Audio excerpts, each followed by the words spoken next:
O uria murimu wa COVID-19 urathie na mbere na gutamba guku bururi-ini, noguo thirikari irathie na mbere na gutabania uthuthuria wigie gutaukirwo makiria cigie murimu uyu wa COVID-19 na kinyi. Scientists and public health professionals have also been working to enhance the current level of knowledge about the virus in our own context here at home.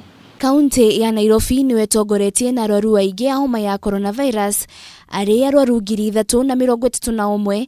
Kaunti ya Mombasa igicoka na arwaru 1445. Kaunti ya Busia iri na arwaru 407. Kaunti ya Kajiado iri na arwaru 242.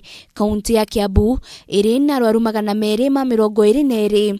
Kaunti icio ingĩ 36 cirĩ na thĩ wa arwaru 100.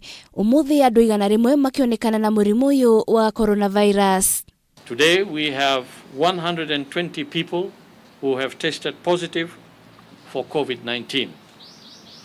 This is from a sample size of 2,221 that was tested over the past 24 hours.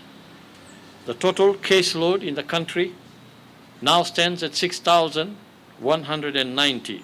Kaunti 15 ni itanyitwo kwamukira indo cia urigitani kuma kuri ruhonge rwa kimabũrũri rwa kumurika wingi wa andu, kuria ruhonge rwa mutharaba rutune rugite ni ruguthie na mbere na kurutithania wira na thirikari mahindini maya maritu.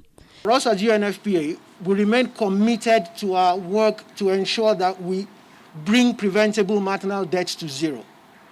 We bring gender-based violence to zero, and unmet need for family planning also heads to zero. We have continued to collaborate with the Ministry of Health, our partners, the Red Cross, and county governments to ensure that these services are provided. Our volunteers are on the ground in all the 47 counties to support these efforts by our government. Gukinyaniria na riu, bururi wa Kenya wotete gukorwo uthimite andu 167,715 a Kenya magithie na mbere na kuhinyiririo kuhimbiria mitaratara iria gathikitwo ni thirikari. Ngiribotera Kameme TV ritora kwani Wanjiru wa Foro.